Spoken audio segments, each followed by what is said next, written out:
అదే RTV app వార్తల్ని క్షణాల్లో చదివే అవకాశం ఉంటుంది. ఒక న్యూస్ పేపర్, ఒక టెలివిజన్ ఛానల్ మీ చేతుల్లో ఎప్పుడూ ఉంటాయి. గత ప్రభుత్వ హయాంలో జరిగినటువంటి అవినీతి అక్రమాల భూదందా ఒక్కొక్కటిగా బయటపడుతూ ఉంది. మొన్నటికి మొన్న మదనపల్లిలో ఈ భూదందా వ్యవహారం బయటపడుతుందని ఏకంగా రెవెన్యూ కార్యాలయాన్ని తగలబెట్టినటువంటి ఘటన మనం చూస్తున్నాము. ఈ ఘటన జరగక ముందే ఇలాంటి భూదందాలు రాష్ట్ర వ్యాప్తంగా ఒక్కొక్కటిగా వెలుగులోకి వస్తున్నాయి. ఇటీవల కాళహస్తిలో మాజీ ఎమ్మెల్యే బిఎం మధుసూదన్ రెడ్డి చేసినటువంటి భూదందా వ్యవహారం ఒకటి బయటపడింది. దానికి సంబంధించి మరిన్ని వివరాలు బీజేపీ నాయకులు మనతో ఉన్నారు, వారిని అడిగి తెలుసుకున్నాం. సార్, ఇవాళ కాళహస్తి కాన్స్టిట్యున్సీలో నియోజకవర్గంలో ఎలాంటి భూదందా జరిగింది, ఏంటి సార్, మీరు ఎలా భావిస్తున్నారు? ఇప్పుడు ఇది 5-6 జిల్లాల్లో అసైన్డ్ భూములు ప్రజలు, నిరుపేద ప్రజల నుండి తీసుకొని 18,000 ఎకరాల పైచీలకు అని చెప్పి రావడం జరిగింది. దాని మీద విచారణ జరుగుతూ ఉంది. ఒక్క కాళహస్తిలోనే 12,000 ఎకరాలు జరిగి ఉండదు దోపిడీ. ఎందుకంటే కాళహస్తి రూరల్ కావచ్చు, పట్టణం సమీపంలో కావచ్చు, రేణిగుంట కావచ్చు, ఏర్పేడు కావచ్చు, ఈ 3 మండలాల్లో అతిపెద్ద దోపిడీ జరగడం జరిగింది. 6,000 ఎకరాలకు సంబంధించి దోపిడీ మా దగ్గర ఆధారాలు ఉన్నాయి. నేనేమంటున్నా అంటే గతము ముఖ్యమంత్రిగా పనిచేసిన జగన్మోహన్ రెడ్డి, ఆయన దగ్గర కార్యదర్శిగా పనిచేసినటువంటి ధనంజయ రెడ్డి, ఈ జిల్లా కలెక్టర్గా పనిచేసినటువంటి వెంకటరమణారెడ్డి, మరి మాజీ శాసనసభ్యుడు కాళహస్తి, ఆయన కింద ఉన్నటువంటి అధికార గణం ఏదైతే ఉందో విఆర్ఓలు కావచ్చు, ఎంఆర్ఓలు కావచ్చు, అదేవిధంగా సర్వేయర్లు కావచ్చు, అదే రకంగా మరి సబ్ రిజిస్టర్లు కూడా, వీళ్ళందరూ కూడా భాగస్వాములు లేరు. వీళ్ళెవ్వరిని కూడా వదలకూడదు. మరి పేద ప్రజల దగ్గర ఎస్సీ ఎస్టీలు బీసీలకు సంబంధించినటువంటి వారి దగ్గర ఒక్కొక్క ఎకరాన్ని 6 లక్షలకి 8 లక్షలు వీళ్ళు కొనుగోలు చేసుకొని వాళ్ళకి అడ్వాన్స్లే, కొనుగోలు అంటే పూర్తి అమౌంట్ కూడా ఇలా వీళ్ళు ఫ్రీ హోల్డ్ చేసుకున్నాక దొంగ సర్వే నెంబర్ 257 ఒక కొత్త జీవోని తీసుకొచ్చి, ఎన్ఓసి తీసుకొచ్చి, దాని మీద మరి వీళ్ళు ఇన్ని వేల ఎకరాలని రైతుల దగ్గర తీసుకొని మరి దోపిడీ చేయడం జరిగింది. ఇవన్నీ కూడా 60 లక్షలు, 70 లక్షలు, 80 లక్షల రూపాయలకి ఒక్కొక్క ఎకరాన్ని అమ్ముకోవడం కూడా జరిగింది. వీటన్నీ కూడా ఎప్పుడు జరిగాయంటే ఎన్నికల కోడ్లో కూడా జరిగింది. ఎన్నికల కోడ్లో జరిగింది. అదేవిధంగా కౌంటింగ్ వరకు కూడా ఈ కాళహస్తిలో ఈ దోపిడీ జరుగుతూనే ఉంది. ఉన్నటువంటి అధికారులందరూ కూడా ఈ దోపిడీకి పూర్తిగా సహకరించారు. మా ఉద్దేశం ఏంటంటే ఏదైతే పేదలకు అన్యాయం జరిగిందో వాళ్ళందరూ కూడా ఇవన్నీ కూడా వెనక్కి పోవాలా, దీని మీద సమగ్ర విచారణ జరిపించాలా. ఇప్పుడు కూడా ప్రారంభమైంది. గౌరవ ముఖ్యమంత్రి చంద్రబాబు నాయుడు గారి యొక్క నేతృత్వంలో పవన్ కళ్యాణ్ గారికి, మా పార్టీ పెద్దలకి ఢిల్లీ స్థాయి వరకు కూడా దీని మీద విచారణ జరిపి ఓ సిఐడికో, ఓ ఈడీకో, సిబిఐకో ఇచ్చి ఎవరైతే ఉన్నారో దోషులు వాళ్ళందరినీ కూడా కఠినంగా శిక్షించాలా, వాళ్ళందరూ కూడా జైలుకి పంపించాలనే ఉద్దేశంతోనే ఒక భయం రావాలి. ఎందుకంటే ప్రభుత్వ భూమి అన్నటువంటిది కాళహస్తి నియోజకవర్గంలో ఒక చెరువు లేదు, ఒక గుంట లేదు. అదేవిధంగా రేపు ప్రభుత్వ భవనాలు ఏదైనా నిర్మాణం జరగాల, ప్రభుత్వ స్థలాలు ఉంటే ఏదైనా ఫ్యూచర్కి రానున్న రోజుల్లో ఏదైనా అభివృద్ధి చెందాలా, అటాడిది ఈరోజు 1 సెంటు భూమి అంటే 1 సెంటు భూమి కూడా ఈరోజు ఇలిస్టార్ రాజ్యంగా 5 సంవత్సరాలు దోపిడీ చేసేసారు 1000 ఎకరాలని. అవన్నీ కూడా కక్కిస్తాం. ఖచ్చితంగా మా శాసనసభ్యుడు బొజ్జల సుధీర్ రెడ్డి గారు కూడా దీని మీద, ఆయన ఎమ్మెల్యే అయినాక రాజీవ్ నగర్లో దగ్గర 200 ఎకరాలు ఏదైతే వీళ్ళు దోపిడీ చేసిన 200 ఇల్లుల్ని రోడ్డు మొత్తం కూడా జేసీబీలు పెంచి కొట్టించేయడం జరిగింది. ఇంకా కూడా రాజీవ్ నగర్లో గత 5 సంవత్సరాల్లో వారి ప్రభుత్వంలో, వైసీపీ ప్రభుత్వంలో 4,600 ఫ్లాట్లు ఆడ దోపిడీ జరిగింది. 200 కోట్ల పైచీలకు అక్కడ దోపిడీ జరిగింది. దాని మీద కూడా విచారణ జరుగుతూ ఉంది. ఎవరిని కూడా ఇంతకుముందు కూడా మేము ధర్నాలు చేయడం జరిగింది, అక్కడ గొడవలు చేయడం జరిగింది.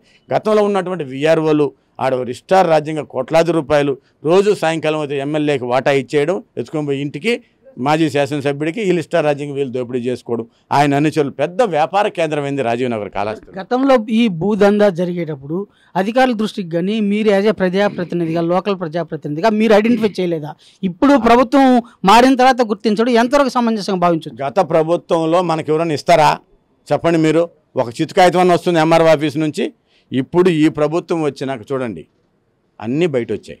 తీసుకున్నాం 6,000 ఎకరాలకు సంబంధించినటువంటిది ఇది ఈ యొక్క సర్వే నెంబర్లు. గత ప్రభుత్వంలో ఎలా ఇస్తారు? మనం కంప్లైంట్ ఎత్తుకోకపోతే మన మీదే కేసు పెట్టి లోపల వేసేటటువంటి పరిస్థితి, అవునా కదా?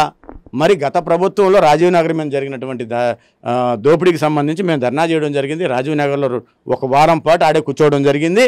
ఎలాంటి స్పందన రాలేదు. అప్పుడు వీఆర్ఓనో ఎవరినో మార్చారు అంతే, మా తృప్తి కోసం, అంతే తప్ప మళ్ళీ ఏం ఆగలేదు. ఎన్నికల సమయంలో కూడా కోర్టులో కూడా రాజీవ్ నగర్కి సంబంధించి దోపిడీ రోజు జరుగుతూనే ఉంది. గత ప్రభుత్వంలో మనం మొర ఆలకించే నాదిదేవుడు ఏ అధికారి ఉన్నాడు చెప్పండి? ఒక నియంత పాలన జరిగింది ఈ రాష్ట్రంలో. జగన్మోహన్ రెడ్డి అంటే ఒక నియంత, ఒక దుర్మార్గుడు. ఆయన ప్రభుత్వంలో ఎవడన్నా మన దగ్గర అర్జీ తీసుకునేవాడు ఉన్నాడా? ఒక కంప్లైంట్ తీసుకున్నాడా? లేకపోతే ఏమన్నా ఒకరి మీద యాక్షన్ తీసుకున్న పరిస్థితి ఉందా?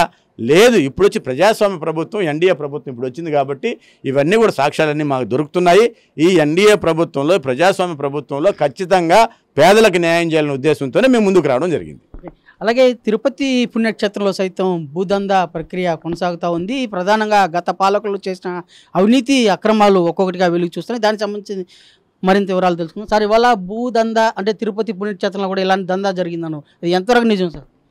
ఎంతవరకు కాదు, మొత్తం నిజమే. ఎందుకంటే తిరుపతి పరిసర ప్రాంతాల్లో ఉన్నటువంటి సింహభాగం భూములన్నీ తిరుమల తిరుపతి దేవస్థానంలో హతీరాంజీ మఠము, గాలిగోపురం మఠము, ఇలా మఠాలకు సంబంధించిన భూములే ఎక్కువగా ఉన్నాయి. వాటిని కాపాడవలసినటువంటి బాధ్యత కలిగిన ప్రజాప్రతినిధులు నిస్సిగ్గుగా వాటిని ఆక్రమించుకొని తమ నివాసం కోసం ఎకరాల కొద్ది భూములను ఆక్రమించుకొని అత్యాధునికమైనటువంటి హంగులతో కూడుకున్న భవనాలు నిర్మాణం చేసుకోవడము, నగరపాలక సంస్థ నిధులతోటి నిస్సిగ్గుగా రోడ్లు ఏర్పాటు చేసుకోవడము, ప్రజల యొక్క రాకపోకలకు తీవ్రంగా అంతరాయం కలిగిస్తూ దాన్ని కట్టడి చేయడము, ఇవన్నీ కూడా మనకు కాళ్ళకు కట్టినట్టు కనిపిస్తున్నటువంటి సజీవమైనటువంటి సాక్ష్యాలు. తాజాగా ఎన్డీఏ ప్రభుత్వం అధికారంలోకి వచ్చిన తర్వాత, తెలుగుదేశం, బీజేపీ, జనసేన ప్రభుత్వం అధికారంలోకి వచ్చిన తర్వాత ఒక్కొక్క నిజాలు బయటకు తీసు తవ్వే కొద్దీ భూ ఆక్రమణలకు సంబంధించి, భూ దోపిడీకి సంబంధించిన నిజాలు ఒక్కొక్కటి బయటకు వెలుగు తీస్తున్నాయి. ఆ క్రమంలో భాగంగానే ఇటీవల మదనపల్లి సబ్ కలెక్టర్ కార్యాలయంలో రికార్డులను దగ్ధం చేసి తాము చేసిన తప్పుల నుంచి తప్పించుకునేటువంటి క్రమంలో భాగంగా మరొక తప్పుకు తెరదీశారు.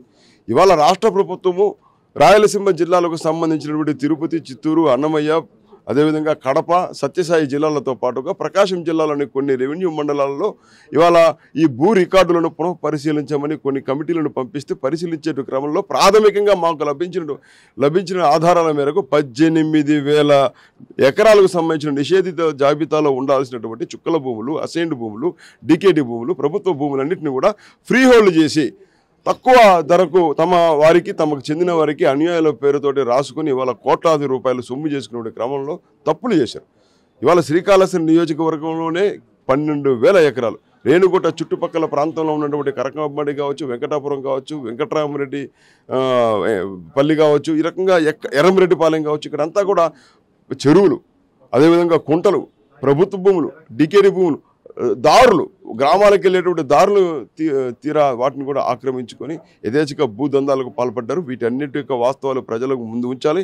తప్పు చేసినటువంటి వైసీపీ ఎమ్మెల్యేలందరినీ కూడా కట్టకట్టాల వెనక్కు పంపించేటువంటి క్రమంలో వీటి మీద బీజేపీ ఏమైనా కార్యాచరణ ప్రణాళిక అమలు చేసే అవకాశం ఉంది? ఖచ్చితంగా మా లక్ష్యము సామాన్య పేద ప్రజలకు న్యాయం జరగాలి. తప్పు చేసినటువంటి వైసీపీ నేతలు జైలుకి వెళ్ళాలి.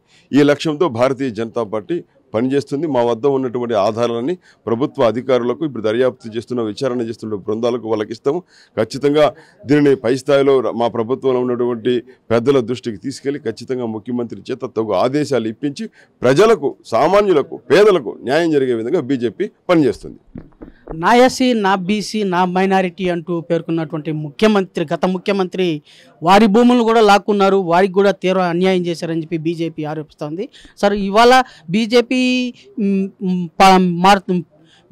పిలుపునిచ్చిన విధానం ఎంతవరకు నిజమని భావించాలి? నా ఎస్సీ, నా బీసీ అనే మైనారిటీ పేరుతో గత మాజీ సీఎం అవినీతి అక్రమాలు పాల్పడ్డారని చెప్పి మీరు ఆరోపిస్తున్నారు, ఎంతవరకు నిజం సార్? ఎన్ని కూడా ఈరోజు పాపం పండింది అన్నట్టు ఈరోజు వాటి ఆధారాలు ఈ ప్రభుత్వాలు, అంటే గత ప్రభుత్వాలు ఇప్పుడు కోలానంద్ గారు చెప్పినట్టు ఎవరు కూడా మనకు ఆధారాలు ఇవ్వరు. కానీ అప్పుడైతే పోరాటాలు జరిగాయి, ఆ బాధితులు కూడా కొందరు బయటకు రావడం జరిగింది. కాబట్టి ఆ బాధితులకు న్యాయం జరగాలని చెప్పని ఈరోజు భారతీయ జనతా పార్టీ ఆధ్వర్యంలో ముందుకు రావడం జరిగింది. ఈరోజు నా ఎస్సీలు, నా బీసీలు, నా ఎస్టీలు అని చెప్పి, నా మహిళలు, అన్న, చెల్లి, అక్క అని చెప్పని అందరి మీద తల మీద ముద్దులు పెట్టినటువంటి ముఖ్యమంత్రి గారు ఏ విధంగా దోపిడీ చేశారు ఈరోజు ప్రజలకని చెప్పి కూలంకుషంగా మనకు తెలుస్తుంది. ఎందుకు ఆధారాలతో సహా ఇప్పుడు చూపించడం జరిగింది. కాబట్టి మనం ఎందుకంటే ఎస్సీ ఎస్టీలకి ఎవరికి కూడా సొంతంగా భూములు ఉండవు, నివాస గృహాలు ఉండవు, వ్యవసాయ పొలాలు ఉండవు. కేవలం ప్రభుత్వం ఇచ్చినటువంటి భూములు, అసైన్డ్ భూములు ఏవైతే ఉన్నాయో వాటిని ఆధారం చేసుకొని జీవనోపాధిగా పనులు చేసుకొని వాళ్ళు అక్కడ వ్యవసాయం చేసుకుంటూ కొంత అక్కడే ఇళ్ళు వేసుకొని ఉండటం, ఎన్ని చేసినటువంటి పేదల మీద వాళ్ళ మాయతో, మోసంతో ఏదైతే 1977లో అసైన్డ్ చట్టం ఉందో దాన్ని మార్పు చేసి పీ హోల్డ్ కింద అవన్నీ కూడా వాళ్ళకి కావాల్సినటువంటి అనుమాయులకు, నాయకులకు ఇచ్చేసి వాళ్ళకి 5 లక్షలు 6 లక్షలు బియ్యం భిక్షంలాగా ఇచ్చేసి ఈరోజు 60 లక్షలు 70 లక్షల రూపాయలు అమ్ముకుంటూ వాళ్ళు మోసం చేశారు. కాబట్టి అటువంటి పేదల బడుగు బలహీన వర్గాల వారికి ఏదైతే భూములు మీరు తీసుకున్నారో అవన్నీ కూడా వాళ్ళ సొంతం వాళ్ళకి ఇవ్వాల్సిన బాధ్యత ఈ ప్రభుత్వానికి ఉంది. కాబట్టి మా ఎన్డీఏ ప్రభుత్వం ఇప్పుడు మాకు తెలుగుదేశం, జనసేన, బీజేపీ ప్రభుత్వం కాబట్టి తప్పకుండా మా నాయకులందరూ కూడా ఈ సమాచారాన్ని రాష్ట్ర ముఖ్యమంత్రికి, ఇతర కన్సర్న్ మంత్రి గారికి తెలియజేసి వాళ్ళకి న్యాయం జరిగే విధంగా మేము ప్రయత్నం చేస్తాం. ఆ విధంగానైనా ఎస్సీలు, ఎస్టీలకు ఈ రాష్ట్రంలో న్యాయం జరగటం ఈ ప్రభుత్వం ప్రారంభిస్తామని చెప్పి తెలియజేస్తా ఉన్నాను. గత ప్రభుత్వ హయాంలో జరిగినటువంటి భూ భోగతాన్నింటినీ కూడా బయటపెట్టి బాధితులందరికీ న్యాయం చేసేలా ఎన్డీఏ కూటమి కృషి చేసింది. ఆ దిశగా ప్రజలకు వెన్నుదన్నుగా నిలిచి పోరాడుతుందని చెప్పేసి బీజేపీ నాయకులు అయితే స్పష్టం చేస్తున్నారు. వీడియో జర్నలిస్ట్ సాయితో రవి, RTV తిరుపతి. మరిన్ని వీడియోస్ కోసం ఛానల్ ని సబ్స్క్రైబ్ చేయండి. లేటెస్ట్ అప్డేట్స్ కోసం వాట్సాప్ ఛానల్ ని ఫాలో చేయండి. అండ్ లింక్ డిస్క్రిప్షన్ లో ఉంది.